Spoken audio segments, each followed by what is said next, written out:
Sometimes in life, there are good hairdryers, bad crows, and wise owls. A wise owl once said those words. As you can probably tell, they're not very humble creatures. In fact, I can remember one telling me how it once saved a beaver's sanity. He started one morning, soft, still, and perfect for stealing a hairdryer, for example. There was this family of beavers, the Hairworths, who lived on a dam. That's what beavers do, build and live in dams. Now, Billy Hairworth was particularly darn good at dam building. These days, there was a crisis of dams and communication. There simply wasn't enough of either to go around. So Billy was a busy beaver. His latest promotion involved some peculiar perks and conditions, all thanks to him branching out. He'd only dreamed of level 2. He hadn't even dreamed of level 1. Oh no, you don't do that. Level 1 is where you stop thinking of dams altogether. We call it retirement. Anyway, at level 2 you're required to own... Hold on, have I got this right? A hairdryer? What kind of story is this? Give me realism, not a golden hairdryer. He had come a long way since level 5 when he started, and level 4 when he'd married Belinda. She was his most prized possession, the hairdryer, that is. The hairdryer is where the heart is. He wasn't a bad beaver as far as beavers go. He just loved his hairdryer, its steely gold feel, its square boomerang figure. It wasn't any old hairdryer or a dull Dyson. Even better, it was a dazzling air penguin, which didn't make any sense, as it only blew attractive air.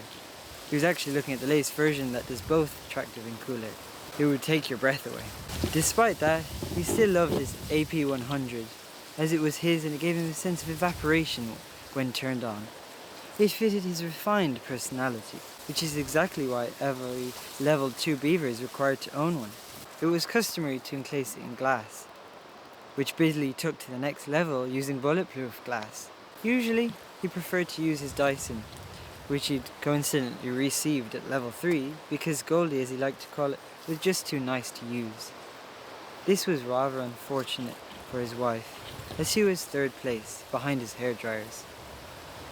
She knew Billy's addiction was work and that darn hairdryer. She wished he had incinerated that thing from the very beginning, but now it would break his heart. It was too late for that sort of thing now. And his heart did indeed shatter when one morning, much like this... Oh, and I'm repeating myself, aren't I? Oh yes, Goldie was gone and he'd missed his daily polish. Some of his fellow animals gathered around the case that very day. When something actually exciting happens, when, hairdryers are stolen, everybody's eager to form their own opinion and to inform you even before they ask you how you've survived such a traumatic event. But it is better to be spoken about than not spoken about at all. After finding the lack of anything to look at, Sly Sylvester, a dodgy fox, stated, "So you want another?" He opened his fur to reveal various hairdryers. Billy shook his head. "I don't think I'll ever be able to forgive myself for letting Goldie disappear. I'm just stumped." Belinda just rolled her eyes.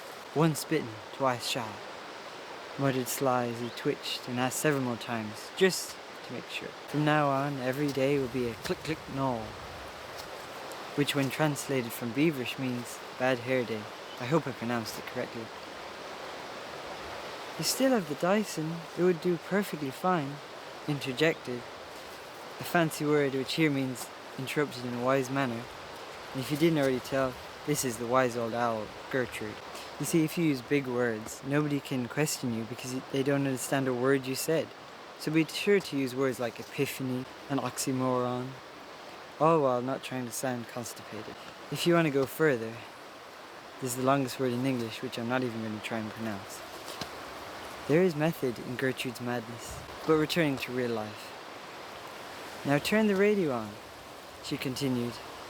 "Today you can expect the winds of change along with a mid-life crisis and scattered showers," boomed the presenter through the boring wireless. "Typical weather, always changing," moaned Gertrude. "In other news, and you might want to get a bucket of water for this, Billy Hairworth is fired. That's right. CEO of Dam Incorporated, says if he can't take care of a hairdryer, he can't take care of a dam. It just wouldn't do. The presenter droned on. Will I call the fire brigade? Queried Sly. No, an ambulance, replied Belinda as Billy collapsed into a chair. Why not have a cup of tea instead? Suggested Gertrude. And I know a better channel. Log off. And Sly,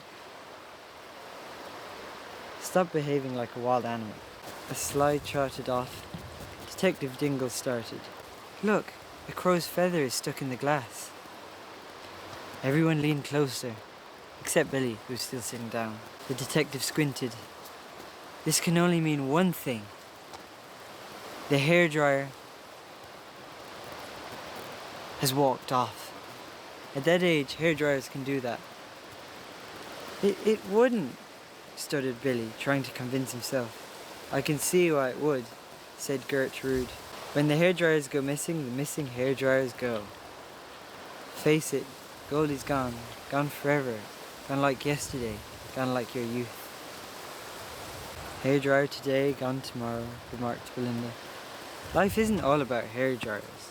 No matter how shiny or how beautiful or how golden they were, get a job and move on, directed Dingle. This is the reality. You could say it was a bit late for a climax or a midlife crisis in Billy's life, but you can't plan these things. Nothing this bad had happened since he'd forgotten their anniversary. And this wasn't the end of the surprises. I know, just when you think the story's finished. I'm heartless now, winced Billy as he touched the area where it should be. You were many things, Bill. True, you may be one hairdryer less, but you aren't heartless. Belinda patted Billy's lap. I know this may not be the best time, but there's no time like the present. So, William Bill Hareworth. I'm just going to stop us right here. Whenever someone uses your full name, you're probably going to want to hold on to something. Yes! Grab that hairdryer because the truth hurts. Tension is killing me, so let's go back. Billy's already sitting down, good. Nope, I can't tell the story when the hairdryer is on. Turn it off. Okay, that's better. I'm pregnant. No, not me. Pay attention. Belinda is. About a dozen different expressions crossed Billy's face, along with exhaustion, thus causing his jaw to drop open in a sort of O shape. Beavers don't usually do this. It's a rare sight. After a long pause, Billy asked, why does everything have to happen all at once? Why now? Why me? This is a stage of grief, by the way. Billy looked at Belinda. Belinda looked at Billy. Belinda said, does this mean you're happy? Yes, and stunned like a deer in front of headlights. Maybe you can get your job back. A dam isn't a dam if it doesn't have beavers, and there'll be plenty of them soon. True, dams won't build themselves. Wait, how many? He asked. And so, the only thing predictable in life is that it's unpredictable.